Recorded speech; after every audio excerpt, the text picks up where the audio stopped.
అమ్మ ప్రేమ సృష్టిలో ఉన్నటువంటి అద్భుతమైనటువంటి వరం అమ్మ. ఆ అమ్మ ఎన్ని త్యాగాలు చేస్తే పిల్లలు భూమి మీదకి వస్తారు. వారి అభ్యున్నతి కోసం ఆ తల్లి పడే వేదన, ఆవేదన ఈ కథలోని భాగం. అమ్మ ప్రేమ. రచన శ్రీ చింత వెంకట శివరామకృష్ణ కుమార్. సృష్టిలోని కమ్మని పదం అమ్మ. సృష్టిలోని ఆత్మీయత, అనురాగం, త్యాగం అమ్మ. అమ్మని మించిన తీయని పదం ఇంకా సృష్టించలేదు. దేవుడు తాను అన్ని చోట్ల ఉండలేక తల్లిని సృష్టించాడంటారు. అది నిజమే. తల్లిని మించిన దైవం లేదు. దేవుణ్ణి పూజించకపోయినా పర్వాలేదు, ఏమీ అనుకోడు. కానీ తల్లిని అవమానిస్తే, సరిగా చూసుకోకపోతే దేవుడే ఆగ్రహిస్తాడు. కానీ తల్లి ఆగ్రహించదు, కోపించదు, తేడాగా చూడదు, తక్కువ చేయదు. అదే తల్లి గొప్పదనం. తాను తిన్నా తినకపోయినా బిడ్డ ఆకలిని చూస్తుంది తల్లి. తాను పస్తుండి బిడ్డలకి కడుపు నింపుతుంది ఆ తల్లి. అందుకే తల్లి దైవం కన్నా మిన్న అన్నారు. అందుకే వేదాలలో మాతృదేవో భవ అని తల్లికి ప్రథమ స్థానం ఇచ్చారు. దైవం కన్నా మిన్న తల్లి అంటే. వేదాలే తల్లికి అంత పెద్దపీట వేశాయి. దేవుడు కూడా ఒక తల్లి బిడ్డే కదా. శ్రీరాముడు, శ్రీకృష్ణుడు తల్లి ప్రేమకి పాత్రులే కదా. వారు ఎంతో తల్లికి ప్రేమ పాత్రులయ్యారు. తల్లి ప్రేమను రుచి చూశారు కదా, అది మనందరికీ తెలుసు. వారి జన్మధన్యం. యశోదకు ముద్దుల పట్టి కృష్ణయ్య. కన్నయ్య లేకపోతే యశోద లేదు, యశోద లేకపోతే కృష్ణుడు లేడు. అది వారి అనుబంధం. యశోదా కృష్ణ అంటారు కదా. అంతటి మహత్వం ఉంది కాబట్టే ఆ జగన్నాథుడు తల్లి ప్రేమ కోసం వారి బిడ్డగా జన్మించాడు. వారి ప్రేమను గ్రోలాడు. అది తల్లి అంటే. నీకు మరేమీ అక్కర్లేదు, తల్లిని పూజించు, ఆమెని ఆదరించు, ప్రేమించు, చాలు, నీ జన్మధన్యం. అన్ని తీర్థాలు, క్షేత్రాలు, పుణ్యక్షేత్రాలు, సకల దేవతలు తల్లిలోనే చూసుకో, చాలు, నీకు మోక్షం తథ్యం. దేవుడు నిన్ను ప్రేమగా తన దగ్గరికి తీసుకుంటాడు. తల్లి, తండ్రి, గురువు, దైవం అన్నారు కదా. అంటే తల్లి ముందు, తర్వాతే అందరూ అని అర్థం కదా. కానీ ఈనాడు ఎంతోమంది తల్లిని ఏ విధంగా గౌరవిస్తున్నారో మనం చూస్తూనే ఉన్నాం. ఎంతమంది వారిని గౌరవిస్తున్నారు, వారిని ప్రేమాప్యాయతలతో ఎంతమంది చూసుకుంటున్నారు. పెద్ద వయసులో బిడ్డల ఆసరా కావలసినప్పుడు ఎంతమంది ఆదరించి వారిని సేవిస్తున్నారు. అంటే దాదాపుగా లేదు అనే చెప్పాలి. ఎందుకంటే వారికి వారి పనులు, వారి భార్యా పిల్లలు, వారి సంపాదన అంతే. కానీ నవమాసాలు మోసి కని పెంచి పెద్ద చేసి విద్యాబుద్ధులు చెప్పించి గొప్ప స్థాయికి తీసుకువెళ్ళి ఆనందించి నా బిడ్డ పెద్ద ఉద్యోగం చేస్తున్నాడు అని అందరికీ ఆనందంగా చెప్పుకుంటుంది తల్లి. ఆమెకి ఎటువంటి కల్మషాలు, ద్వేషాలు ఉండవు. బిడ్డలందరినీ సమానంగా ఆదరించి పెంచుతుంది. ఎన్నో త్యాగాలు చేస్తుంది. ముందు వారు కడుపు నింపి తాను పస్తుంటుంది. అలాంటి అమ్మని గౌరవిద్దాం, పూజిద్దాం, ఆమె రుణం తీర్చుకుందాం, అమ్మకి ప్రేమని పంచుదాం, అమ్మకి ప్రశాంతతనిద్దాం. అమ్మ ప్రేమకి ఏ కొలతలు లేవు, ఏ స్వార్థము లేనిది అమ్మ ప్రేమ. ఒక ఊరిలో రామయ్య, సీతమ్మ అనే పుణ్య దంపతులు ఉండేవారు. వారు చాలా మంచివారు. అందరితో ఎంతో ఆనందంగా మాట్లాడేవారు, ప్రేమగా మసలుకునేవారు. వారికి ఒక అబ్బాయి, ఒక అమ్మాయి ఉన్నారు. వారిద్దరిని ఎంతో బాగా పెంచారు, ప్రేమను పంచారు, ఉన్నత ఆదర్శాలతో పెంచి పెద్ద చేశారు. వారు కూడా అలాగే పెరిగారు. తల్లిదండ్రులే దైవాలుగా భావించి పెరిగారు ఆ పిల్లలు. ఎప్పుడు ఎదురు మాట్లాడడం కానీ, పని చేయనని చెప్పడం కానీ లేదు. అందువల్ల వారి ఆనందానికి హద్దులు ఉండేవి కావు. పిల్లలు బాగా వృద్ధిలోకి వచ్చినందుకు ఆనందించారు. మా పూజలు ఫలించాయి అనుకున్నారు. ఆ ఊరిలో అందరూ అలాగే భావించేవారు. చదువుల నిమిత్తం వారి పిల్లలు దూర ప్రాంతాలకు వెళ్ళవలసి వచ్చింది. దానికి చాలా డబ్బు అవసరం ఉంది.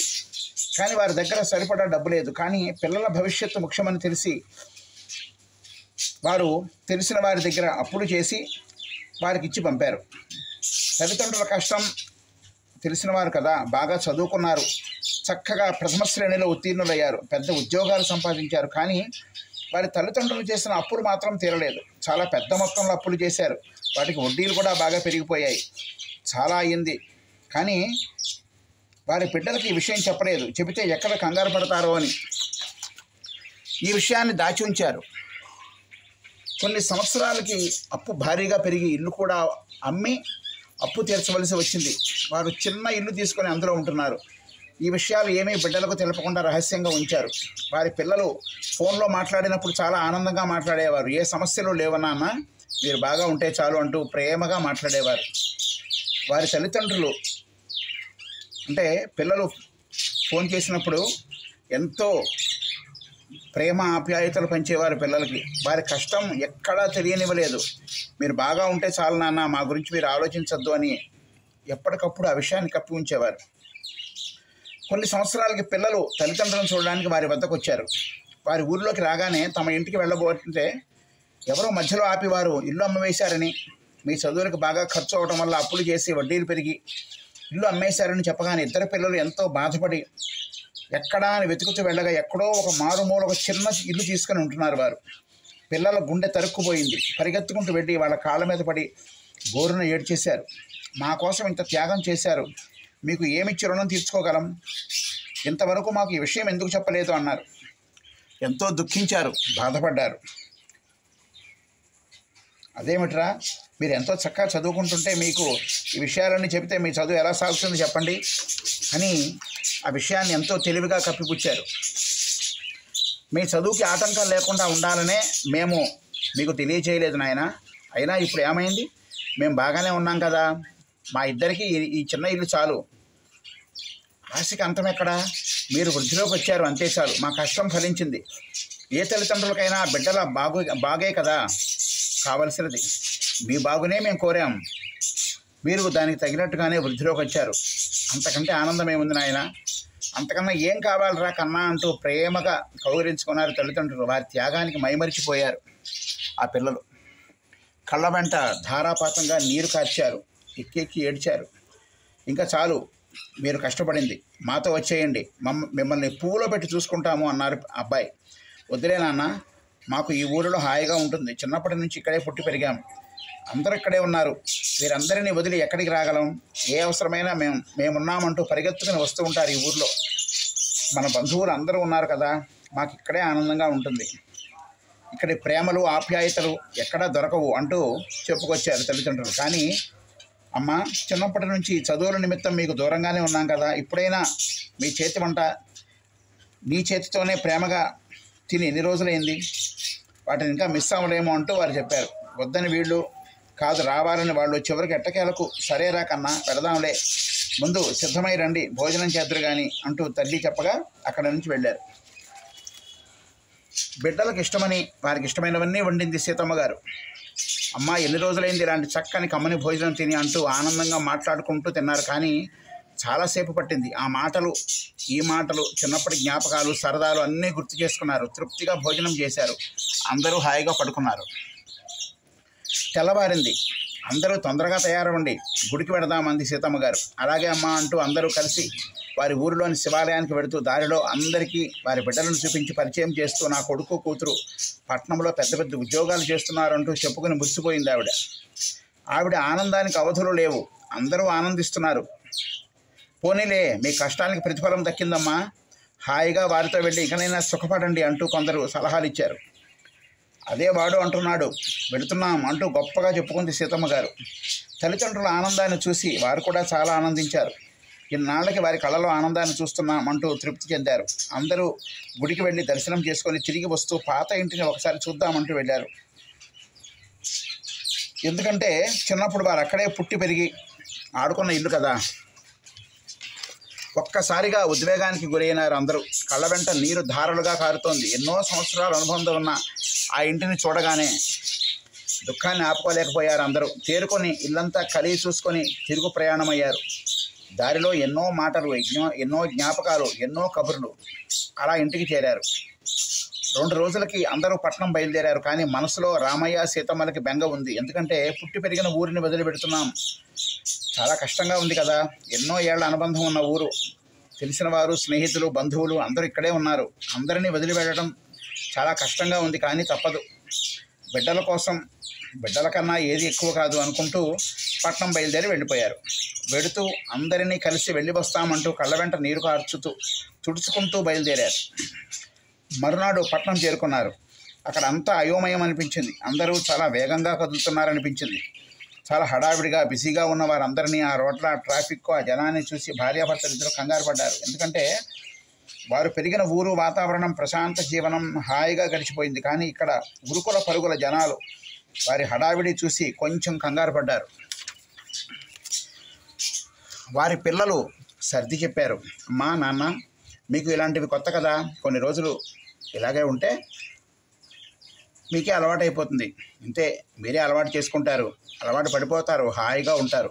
హాయిగా విశ్రాంతి తీసుకోండి, ఏమీ ఆలోచించవద్దు, అంతా బాగుంటుంది. పక్కనే పెద్ద దేవాలయం ఉంది. సాయంత్రం నేను ఆఫీస్ నుంచి రాగానే అందరం గుడికి వెడదాం, అంతవరకు మీరు విశ్రాంతి తీసుకోండి అంటూ వారి అబ్బాయి అభయరామ్ వారి దగ్గర సెలవు తీసుకుని వెళ్ళిపోయాడు. కూతురు కూడా రెడీ అయ్యి ఆఫీస్కి వెళ్ళిపోయింది. బిడ్డల ఎదుగుదల చూసి ఆనందించారు. ఏమి అవ్వాలని కోరుకున్నారో వారి పిల్లలు అలాగే అవ్వటం, ఉన్నత ఉద్యోగాలు సంపాదించడం వారికి ఆనందం.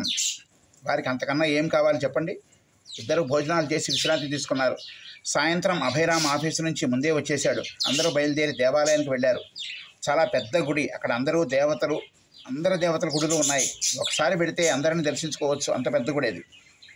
ఆ గుడిని చూసి ఆనందించారు. పోనీలే, మాకు తోచనప్పుడు గుడికి వచ్చి హాయిగా ప్రశాంతంగా కూర్చోవచ్చు అనుకున్నారు. అవునమ్మా, నిజం, ఇక్కడ గాలి, చక్కని ఆధ్యాత్మిక వాతావరణం మీకు ఎంతో హాయిని, ఆనందాన్ని ఇస్తాయి అంటూ అన్ని గుడులు కలిగి తిరిగారు. చాలాసేపు పట్టింది. ఆ రాత్రి అందరూ హోటల్లో భోజనం చేసి ఇంటికి వచ్చారు. తెల్లవారింది. పిల్లలిద్దరూ హడావిడిగా బయలుదేరారు. ఆఫీస్ టైం అయిపోతుంది అనుకుంటూ. ఏమిట్రా మీరు మీ హడావిడి, ఆగండి, టిఫిన్ చేశాను, తినిపెడుతురు కానీ అంటూ సీతమ్మ గారు చక్కని ఇడ్లీలు చేసి చెరువుపేటలో పెట్టి చేతికి అందించింది. దాంతో చట్నీ అద్భుతంగా ఉంది, ఎంతో కమ్మగా ఉంది అంటూ వాళ్ళు అమ్మని పొగిడి గబగబా తిని ఆఫీసులకు వెళ్ళిపోయారు. ఇంట్లో ముసలివారిద్దరూ పిల్లలు ఉన్నంతసేపు సమయం తెలియలేదు. వాళ్ళు వెళ్ళిపోగానే వారికి బోర్ కొడుతోంది, ఏమీ తోచడం లేదు.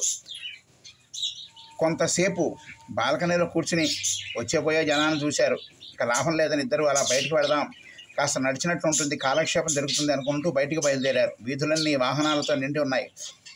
గజిబిజిగా ఉంది. వారికి కొంత భయం కూడా వేసింది. ఏ పక్క నుంచి ఎవరు వచ్చి గుద్దేస్తారో అని కంగారు పడ్డారు. కానీ జాగ్రత్తగా రోడ్డు ప్రక్కగా నడుస్తూ చాలా దూరం వెళ్ళారు.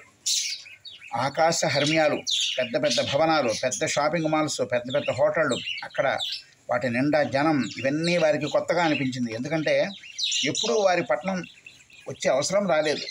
ఇప్పుడు కూడా పట్నం రాలేదు, పల్లెటూరు వదిలి ఎప్పుడూ ఇలాంటివి చూడలేదు. అందువల్ల ప్రతిదీ వింతగా అనిపించింది. అలా చూసుకుంటూ చాలాసేపటికి తిరిగి ఇంటికి చేరారు. కానీ అంత నడవటం వల్ల చాలా అలసిపోయారు. మోకాళ్ళు పట్టేసి ఇబ్బంది పడ్డారు. ఆ విషయం వారి అబ్బాయికి చెప్తే ఏమంటాడో అని చెప్పలేదు. కొంతకాలం గడిచింది. పెద్దవారిద్దరికీ కొత్తగా ఉంది పట్నం జీవితం, అయినా తప్పనిసరిగా ఉండాలి కనుక సర్దుకుపోతూ ఉన్నారు. పిల్లలిద్దరూ చాలా బిజీ అయిపోయారు. పొద్దున ఎప్పుడో పెడతారు, రాత్రి ఇళ్ళకి చేరతారు. ఇదే వారిద్దరి జీవితం. పాపం పిల్లలు చాలా కష్టపడుతున్నారు అనుకుంటూ రామయ్య గారు, సీతమ్మ గారు బాధపడుతున్నారు. కానీ తప్పదు, కష్టపడితేనే కదా జీవితంలో వృద్ధికి వచ్చేది అనుకుని ఆనందించారు వారు. కనీసం పిల్లలతో కాసేపు కూర్చొని సరదాగా మాట్లాడడానికి కూడా వీలు కుదరడం లేదు వారికి. అయినా వారు ఏదో ఒక వ్యాపకం పెట్టుకోవడం మంచిదని భావించారు. అలా అయితే కానీ మనకు తోచదు అనుకుని చుట్టుపక్కల పిల్లల్ని ప్రోగు చేసుకొని కథలు చెబుతూ రామాయణం, భారత భాగవతంలోని చక్కని సన్నివేశాలు వివరిస్తూ నీతి కథలు, పంచతంత్ర కథలు, ఇలా వేమన పద్యాలు, సుమతి శతకాలు, అందులోని పద్యాలు వారికి చక్కగా వివరించి అర్థాలు చెబుతున్నారు. భర్తృహరి సుభాషితాలు, ఇలా వారికి తెలిసినవన్నీ పిల్లలందరికీ వివరిస్తూ మంచి కాలక్షేపం కలిగించుకున్నారు. అలా కొంతకాలం గడిచాక పిల్లలకి పెళ్ళిళ్ళు చేయాలని యోచించారు. మంచి సంబంధాల కోసం గాలించారు. నక్షత్రాలు కుదిరితే చదువులేని అమ్మాయి వస్తుంది, చదువుకుంటే నక్షత్రాలు కలవడం లేదు, రెండూ కుదిరితే వారి కుటుంబ నేపథ్యం కుదరడం లేదు, ఇలా ఏ సంబంధం కుదరడం లేదు. వీరిలో ఆందోళన మొదలయ్యింది. ఎలాగా అని ఆలోచించారు. చివరికి ఒక సంబంధం వచ్చింది. ఆ అమ్మాయి వారి ఊరమ్మాయే. అనుకోకుండా వారి ఊరమ్మాయే కావడంతో ఎంతో ఆనందించారు. ఇంతకుముందే వారి ఇరువురి కుటుంబాలు బాగా పరిచయం, వరుస కూడా ఉంది.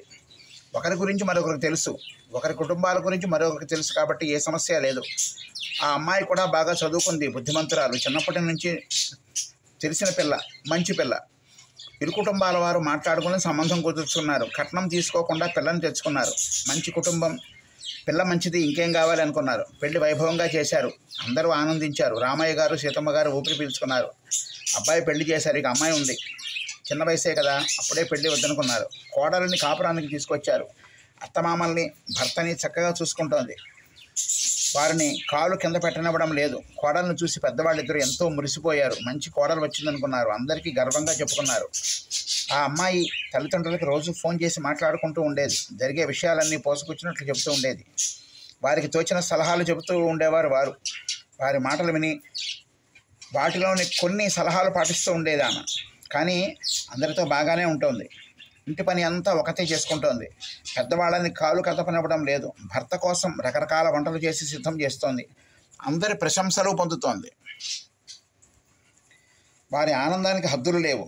ఆలస్యమైన చక్కని బుద్ధిమంతురాలు కోడలుగా వచ్చిందనుకున్నారు అందరూ. కొంతకాలానికి అమ్మాయి నెల తప్పింది. అందరి కళ్ళలో ఆనందం. వారి సంతోషానికి హద్దులు లేవు.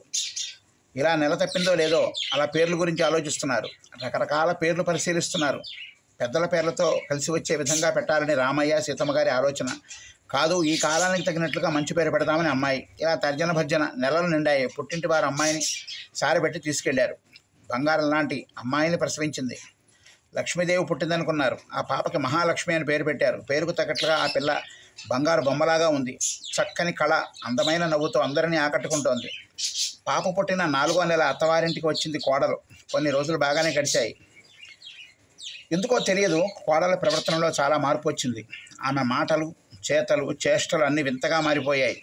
పెళ్ళైన కొత్తల్లో అందరినీ ఎంతో ప్రేమించిన అమ్మాయి ఇలా మారిపోయింది ఏమిటి, ఎవరికి అర్థం కాలేదు. ఏమిటి వింత మార్పు అనుకున్నారు అత్తమామలు, భర్త, ఆడపడుచు.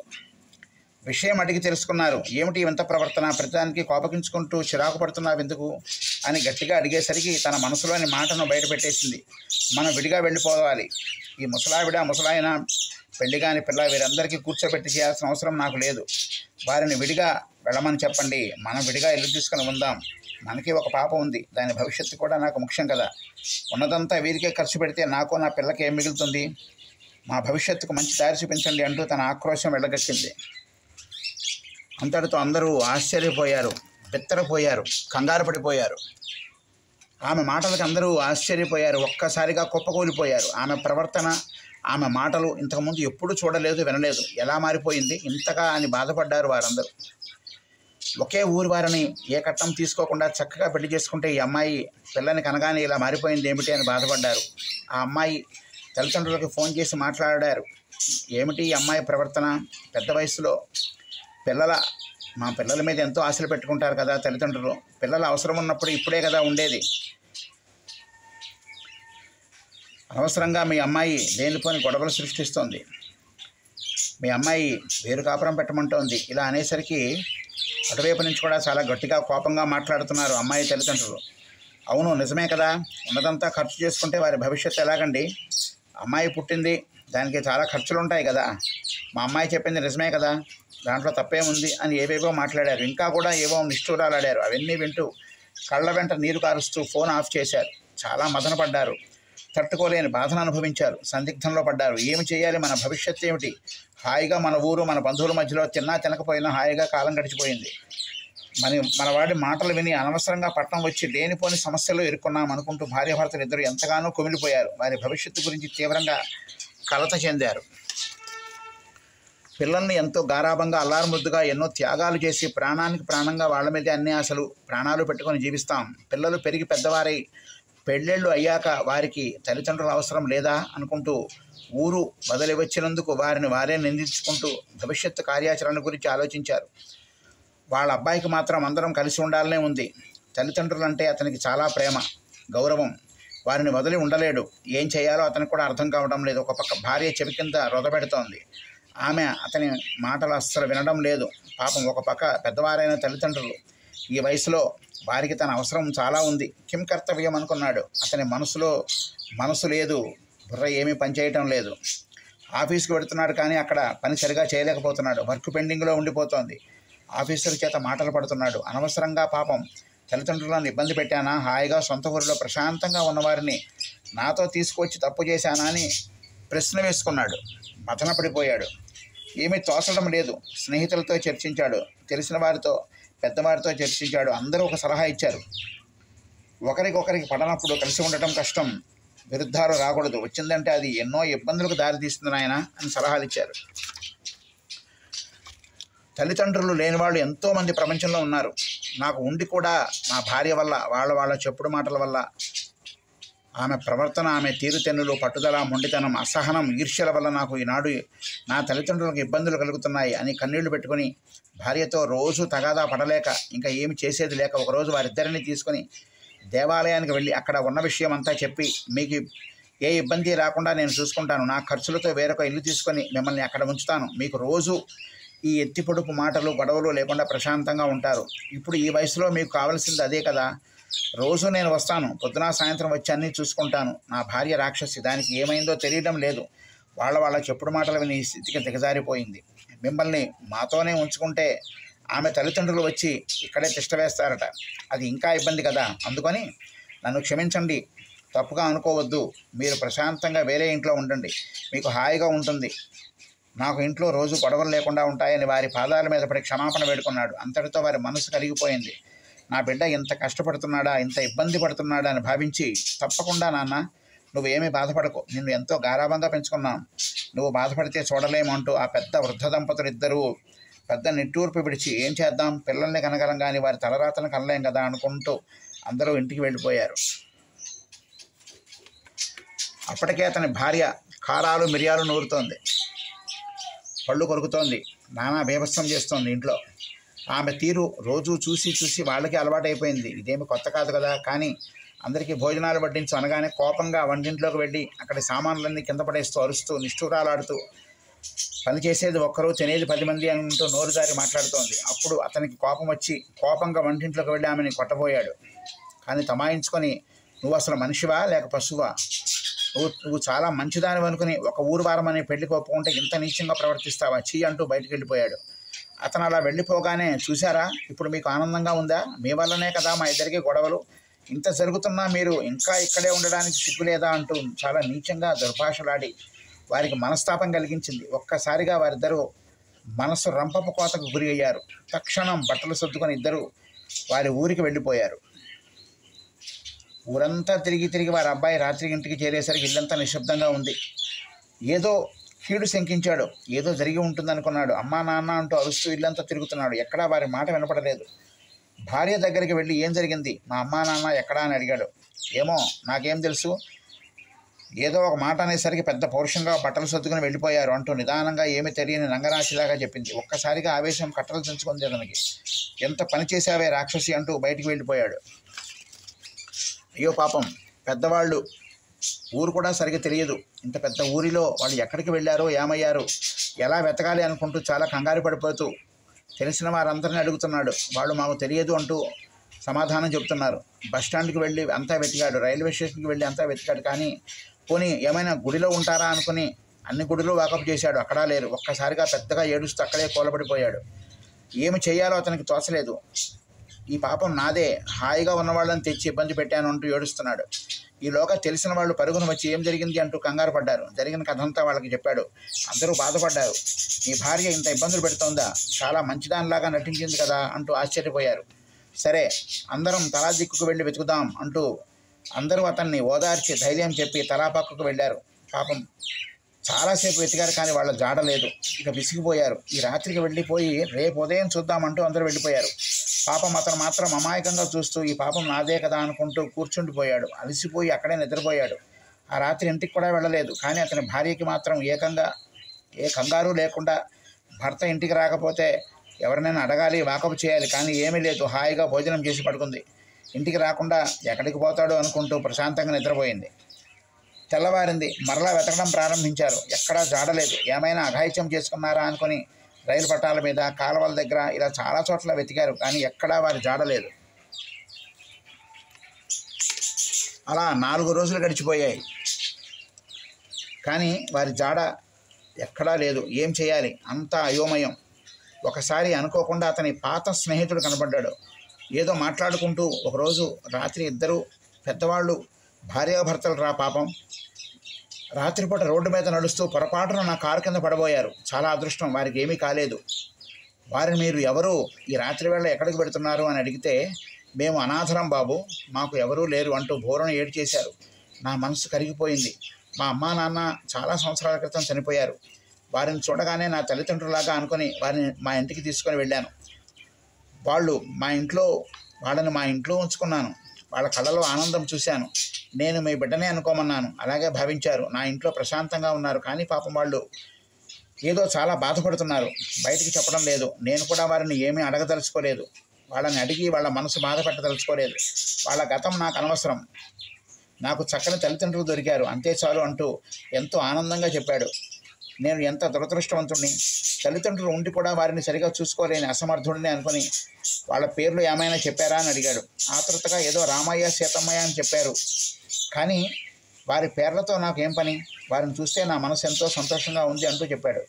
విషయం బయటపడితే ఎక్కడ స్నేహితుడు తిడతాడో అని నోరు మూసుకొని తిరిగి ఇంటికి వెళ్ళిపోయాడు. కానీ అతని మనసు కొంత ఆనందం, వారి జాడ తెలిసిందని. వాళ్ళు క్షేమంగా ఉన్నారు కదా, అదే నాకు చాలు. నెమ్మదిగా విషయం బయటపెట్టి వాళ్ళ దగ్గరికి వెడతాను అనుకున్నాడు. కొండంత బాధతో మనస్సు వికలమై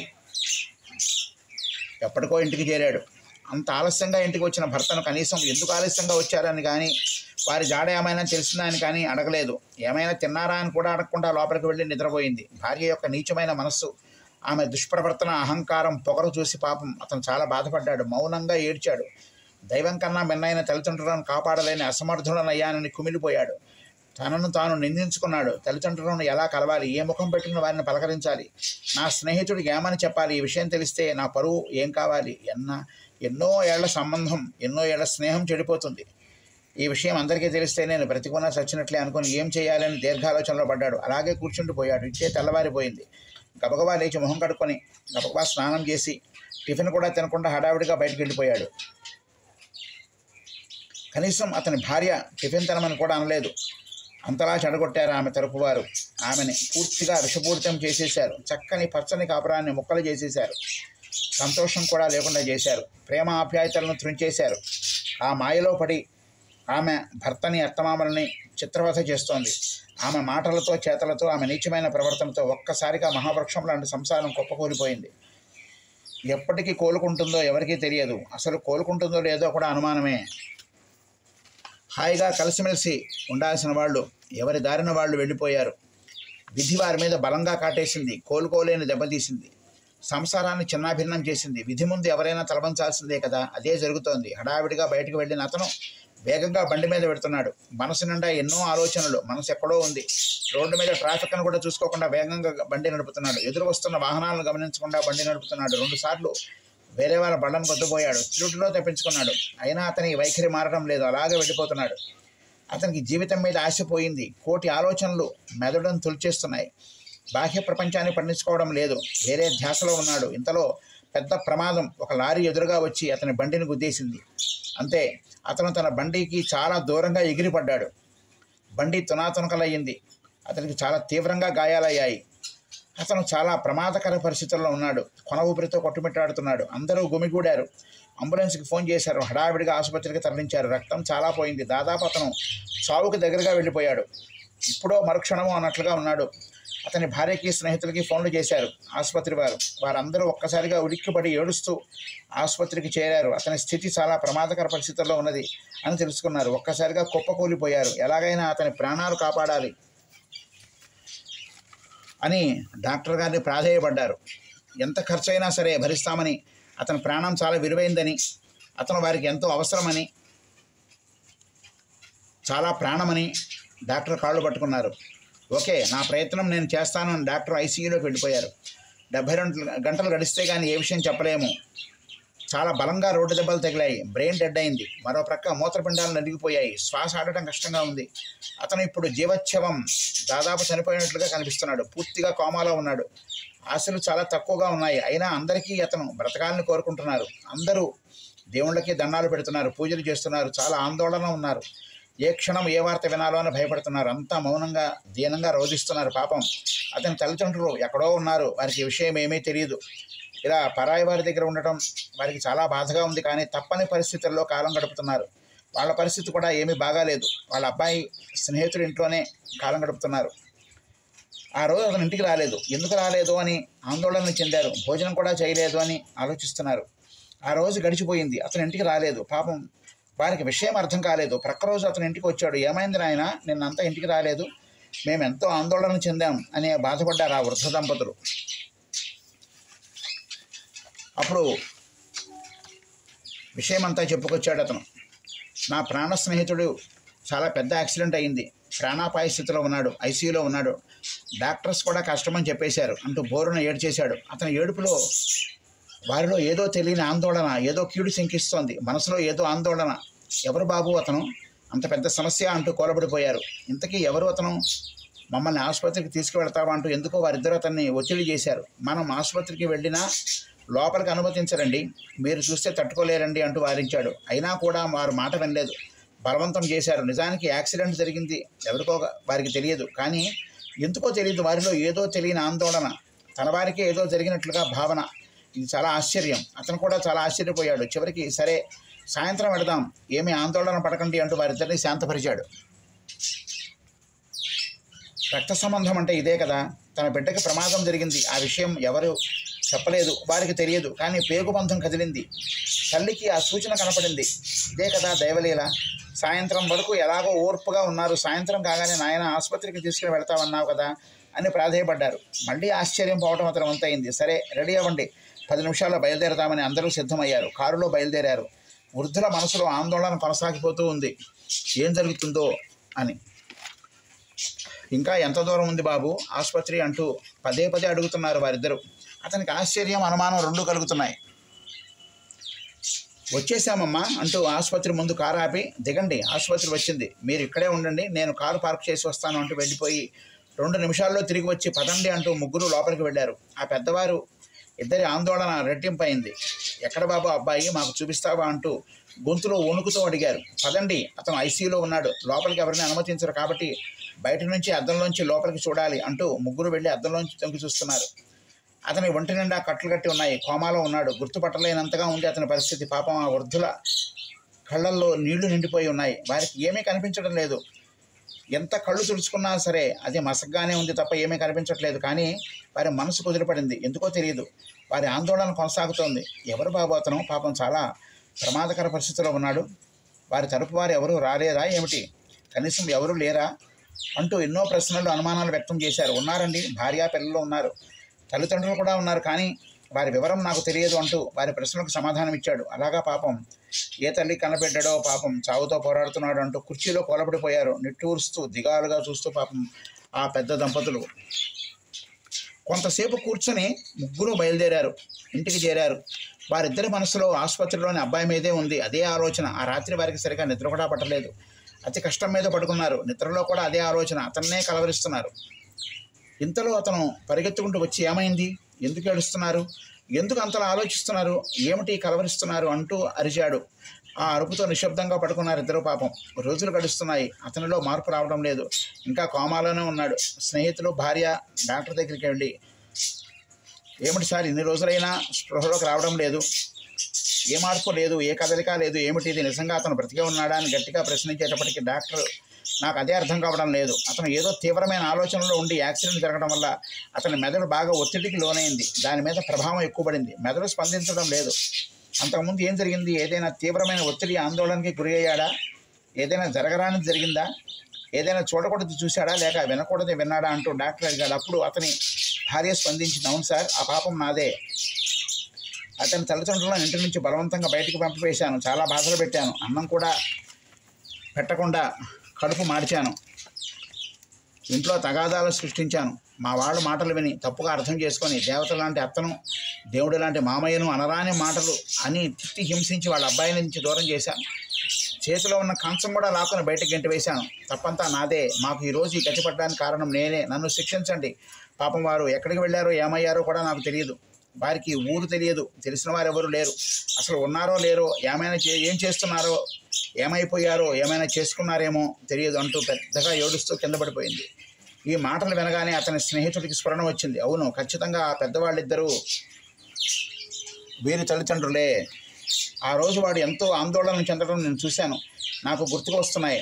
ఎస్, వీళ్ళు వాడి తల్లిదండ్రులే అంటూ వారి పేర్లు ఏమిటి అని అడిగాడు. రామయ్య, సీతమ్మ అని చెప్పింది. ఇక అనుమానం లేదు, వాళ్ళు ఎందుకు అంత ఆందోళన చెందారో, ఎందుకు ఆసుపత్రికి వెళ్ళడానికి తాపత్రయపడ్డారో, ఎందుకు కలవరించారో అంతా నాకు అర్థమైంది. నిజానికి వారికి తెలియదు ఇతను ఎవరో కానీ తన కన్న పేగు తల్లి బంధం, పేగు బంధం. అమ్మ ప్రేమ వారిని ఇలా లాగేసింది. ముమ్మాటికి వాళ్ళు ఇతని తల్లిదండ్రులే అని నిర్ధారించుకొని, డాక్టర్ గారు, వాడి తల్లిదండ్రులు మా ఇంట్లోనే ఉన్నారు. ఒకరోజు రాత్రి రోడ్డు మీద నడుస్తూ నా కారు కింద పడబోయారు. ఆ జాలితో నేను వారిని తీసుకువెళ్ళి మా ఇంట్లో ఉంచి వారిని బాగా చూసుకుంటున్నాను. నాకు నా అనేవాళ్ళు ఎవరు లేకపోవడంతో మా తల్లిదండ్రులుగా వాళ్ళని భావించి నా దగ్గరే ఉంచుకున్నాను. ఒకరోజు ఈ యాక్సిడెంట్ గురించి వారికి చెప్పాను. అప్పటి నుంచి వారిలో చాలా మార్పు వచ్చింది. వారి జీవితం పూర్తిగా మారిపోయింది. తన సొంత బిడ్డకి ప్రమాదం జరిగితే ఎంత బాధపడతారో అంతకన్నా ఎక్కువగా బాధపడ్డారు, ఏడ్చారు, కలవరించారు. అసలు ఈ విషయం ఇప్పుడు అర్థమైంది. భగవంతుడి లీల. వారికి ఏ విషయం తెలియకపోయినా ప్రేగుబంధం, తల్లి మమకారం, అమ్మ ప్రేమ ఇక్కడికి లాగేశాయి. ఇది చాలా ఆశ్చర్యం. అయితే డాక్టర్ ఇప్పుడు ఏం చేద్దాం, ప్రమాదంలో ఉంది, వాళ్ళ బిడ్డే కదా అని తెలిస్తే వాళ్ళిద్దరూ బ్రతకరు. ఎవరో బిడ్డ అని తెలిసే ఎంతో బాధపడిన వాళ్ళు సొంత బిడ్డ ప్రాణాపాయంలో ఉంటే ఆ తల్లి మనసు తట్టుకోలేదు కదా, ఏం చేద్దామంటూ ఆందోళనగా అడిగారు. లేదు, అతను ఏ ఆలోచనతో తీవ్రంగా ఒత్తిడికి గురి అయ్యాడో ఆ మాట, ఆ స్పర్శతో ఏమైనా ఫలితం ఉండవచ్చునేమో చూద్దాం. ఇలాంటి సంఘటనలు జరిగాయి, ఆఖరి ప్రయత్నంగా చూద్దాం. తక్షణం వెళ్ళి అతని తల్లిదండ్రులను ఇక్కడికి తీసుకురండి. అతని అమ్మ పిలుపుతో, ఆమె స్పర్శతో అతను కోమాలోంచి బయటికి రావచ్చునేమో చెప్పలేం అనేసరికి హుటాహుటిన ఇంటికి వెళ్ళి, అమ్మ ఒకసారి మనం ఆసుపత్రికి వెళదాం అన్నాడు. ఏమైంది బాబు, ఎవరికైనా ఏమైనా అయ్యిందా అని కంగారు పడ్డారు. ఆసుపత్రిలో ఉంది వాళ్ళ అబ్బాయి అని చెప్పకుండా, ఏమీ లేదమ్మా, మొన్న మనం చూసిన అబ్బాయి గుర్తున్నాడా, అతను కోమాలోంచి బయటకు రావడం లేదు. ఎవరైనా అమ్మ స్పర్శ, అమ్మ పిలుపుతో ఏదైనా అద్భుతం జరగవచ్చునేమో అని డాక్టర్ గారు చెప్పారు. మీకు ఒకసారి ఓపిక చేసుకొని ఆసుపత్రికి రాగలరా అని అడిగేసరికి ప్రాణం లేచొచ్చినట్లయింది. తప్పకుండా బాబు, పాపం ఏ తల్లి బిడ్డడో, అతనికి ప్రాణం వస్తే నాకు చాలా ఆనందం అంటూ గబగబా రెడీ అయ్యి అందరూ ఆసుపత్రికి వెళ్ళారు. అనుకోకుండా అక్కడ వాళ్ళ కోడలను చూసి ఆందోళనతో, ఎవరికి బాబు యాక్సిడెంట్ అయింది, నా బిడ్డకి కాదు కదా అని బోరుని వినిపించింది ఆవిడ. కానీ కాదండి, మీ కోడలు కూడా అతని స్నేహితురాలు, అందుకే వచ్చింది, మీరు ఆందోళన పడకండి అంటూ ఆవిడని లోపలికి తీసుకెళ్లారు. లోపల అతని స్థితి చూసి కళ్ళ వెంట నీళ్లు పెట్టుకుంది అమ్మ. అతని ముఖం స్పష్టంగా కనిపించడం లేదు. ఎవరా అని పరీక్షగా చూస్తుంది, కానీ తెలియడం లేదు. అంతలో డాక్టర్ వచ్చి, ఏమండి, ఇక్కడ పెద్దగా ఏడవకూడదు, పేషెంట్ చాలా ప్రమాదకర పరిస్థితిలో ఉన్నాడు అనేసరికి, సరే డాక్టర్ గారు అంటూ నేను ఏమి చేయాలి అని అడిగింది.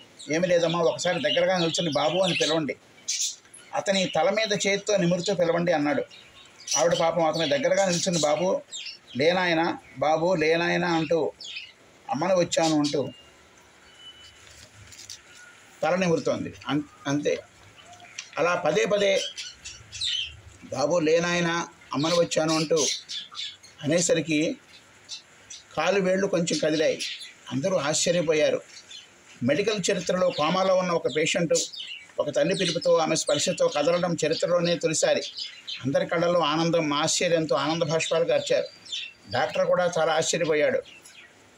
Wow, what a great incident అంటూ ఆనందించాడు.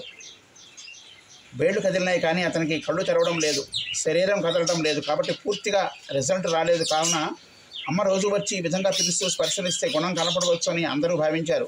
అమ్మ మీరు ఏమనుకోకుండా రోజు ఇక్కడికి రాగలరా అనేసరికి ఆవిడ ఆనందానికి అవధులు లేవు. నేను ఇంటికి కూడా వెళ్ళను, ఇక్కడే ఉండి బాబుని చూసుకుంటాను అంది. అదేం అవసరం లేదమ్మా, లోపలికి ఎవరూ రాకూడదు, అందువల్ల మీరు ఇప్పుడు ఇంటికి వెళ్ళండి, రేపు ఉదయం వచ్చి అతనికి స్పర్శనివ్వండి అన్నారు. అలాగే బాబు అంటూ నిరాశగా వెనుదిరిగింది. ఇంటి దగ్గర ఉందే కానీ మనసంతా ఆసుపత్రిలోనే ఉంది. ఎప్పుడు తెల్లవారుతుందా ఎదురు చూసింది. తెల్లవారగానే తొందరగా రెడీ అయిపోయింది. ఆసుపత్రికి వెళదామా బాబు అంటూ తొందర చేసింది. అమ్మ ప్రేమకు ఆశ్చర్యపోయాడు అతను. అలాగే అమ్మ అంటూ ఆసుపత్రికి తీసుకెళ్లారు. హడావిడిగా ఐసీయూలోకి వెళ్ళి అమ్మ అతని దగ్గర నుంచి ప్రేమగా బాబు లేనాయన, అమ్మని వచ్చాను అంటూ పదే పిలుస్తూ తలని మురుతోంది. అతనిలో మరికొంత కదలిక వచ్చింది. అందరూ ఆశ్చర్యపోయారు. ఇదో అద్భుతం, ఇదొక చరిత్ర. ఈ సంఘటన చరిత్రలో నిలిచిపోతుంది అనుకున్నారు అందరూ. అలా కొన్ని రోజులు అదే విధంగా చేశారు, అదే ట్రీట్మెంట్ కొనసాగించారు. రోజు రోజుకి అతనిలో మార్పు వచ్చింది. 20 రోజుల తర్వాత కళ్ళు తెరిచాడు, అందరినీ చూశాడు, కానీ కొందరనే గుర్తుపడుతున్నాడు. అందరూ ఆందోళన చెందారు. అప్పుడు డాక్టర్ ఏమీ లేదు, తలకి బలమైన గాయం తగలడం వల్ల షాక్కి గురయ్యాడు, కొన్ని రోజులు సర్దుకుంటుంది అన్నాడు డాక్టర్ గారు. తల్లి వంక చూశాడు, తల్లి కూడా అతని వంక తేలిపార చూసింది, కొడుకుని గుర్తుపట్టింది, బోరున విలపించింది, కొంత స్పృహ తప్పి పడిపోయింది. అందరూ కంగారు పడ్డారు ఏమైపోయిందని. చాలాసేపటికి తేరుకుంది, కన్నీరు మున్నీరుగా ఏడుస్తూ ఉంది ఆమె. దయచేసి ఏడవకండి, మళ్ళీ అతనికి షాక్ తగిలితే మనకు దక్కడు అంటూ ఆవిడని బయటికి తీసుకెళ్లారు. నా బిడ్డ దగ్గర నుంచి నన్ను దూరం చేయకండి బాబు, మీ కాళ్ళు పట్టుకుంటాను అని ప్రాధేయపడింది. లేదమ్మా, మీరు ఎక్కువ ఆందోళన చెందుతున్నారు, అది అతనికి మంచిది కాదు అని సముదాయించి ఇంటికి తీసుకెళ్లారు. అంతలో మంచం మీద ఉన్న అతనికి స్పృహ వచ్చింది, బాహ్య స్మృతి తెలిసింది, దాదాపు అందరినీ గుర్తించాడు. కొన్ని రోజుల్లో నెమ్మదిగా కోలుకున్నాడు. కానీ అతనికి విశ్రాంతి చాలా అవసరం, ఎటువంటి టెన్షన్ పడకూడదు, ఎటువంటి ఆందోళన పడకూడదు. అలా జరిగితే ఇక మనకు దక్కడు అని డాక్టర్ చెప్పి జాగ్రత్తగా ఇంటికి పంపారు. అతను కోలుకోవడానికి చాలా రోజులు పట్టింది. కథ సుఖాంతమయ్యింది. అందరూ ఊపిరి పీల్చుకున్నారు. కోడలు వచ్చి అత్తమామల కాళ్ళ మీద పడి క్షమాపణ వేడుకుంది. నన్ను క్షమించండి, తెలియక ఎన్నో తప్పులు చేశాను, నా పాపానికి నిష్కృతి లేదు, ఈ పాపం అంతా నాదే అని బోర్ని విలపించింది. అమ్మా నాన్నిద్దరిని కొడుకు దగ్గరికి తీసుకొచ్చారు. ఒక్కసారిగా వాతావరణం వేడెక్కింది. తల్లి బిడ్డను ఒకసారి చూసి బోరున విలపించారు. తల్లిదండ్రులు ఎంతో కుమిలిపోయారు, మరుక్షణంలోనే ఆనందించారు, అందరూ సంతోషించారు. అమ్మ ప్రేమకి సాటి లేదని మరొకసారి నిరూపించారని ఆమెను పొగిడారు. ఈ వార్త పెద్ద సంచలనమైంది. టీవీలు, పేపర్లు ఈ వార్తను ప్రధాన వార్తగా తెరకెక్కించాయి. ఒక కోమాలో ఉన్న వ్యక్తి తల్లి పిలుపుతో, తల్లి చేతి స్పర్శతో కోలుకోవడం, కోమాలోంచి బయటికి రావడం నిజంగా ఒక అద్భుతం, ఒక ఆశ్చర్యం. ఇట్స్ ఏ గ్రేట్ థింగ్ అంటూ అన్ని ఛానల్స్ మారుమోగిపోయాయి. చాలా రోజులు గడిచిపోయాయి. అతను పూర్తిగా కోలుకున్నాడు, ఆఫీస్కి వెళ్తున్నాడు ప్రశాంతంగా. ఇప్పుడు అతని మనసులో అమ్మ శాశ్వత స్థానం సంపాదించుకుంది, జన్మనిచ్చింది, మరలా పునర్జన్మనిచ్చింది. అమ్మ అనుకుంటూ కనిపించిన వారికల్లా చెప్తున్నాడు. అందరూ ఆనందించారు, అందరూ కలిసి ఉంటున్నారు. అమ్మ సేవే అతని లక్ష్యం. వారిని కాలు కూడా కింద పెట్టనివ్వకుండా చూసుకుంటున్నాడు. ఇప్పుడు వారికి సర్వం తల్లిదండ్రులే, వేరే ప్రపంచం లేదు. ఒకరికొకరుగా ఆనందంగా, ఆప్యాయంగా, ప్రేమగా జీవితాన్ని అందంగా గడుపుతున్నారు. కథ సుఖాంతమైంది. చూసారా ఫ్రెండ్స్, ఒక తల్లి ప్రేమ ఒక భయంకరమైనటువంటి స్థితిలో ఉన్న కోమా పేషెంట్ని తిరిగి మరలా పునర్జన్మనిచ్చి తీసుకొచ్చిందంటే ఎంత ఆశ్చర్యం.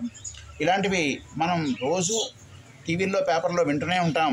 ఇది ఒక అద్భుతం, ఇది ఒక మిరాకిల్గా చెబుతూ ఉంటారు. కాబట్టి తల్లి ప్రేమనే మించినది, తల్లి దీవెన మించింది లోకంలో, ప్రపంచంలో ఏమీ లేదు అనడానికి ఇది ఒక చక్కని ఉదాహరణ, ఇది ఒక చక్కని నిదర్శనం.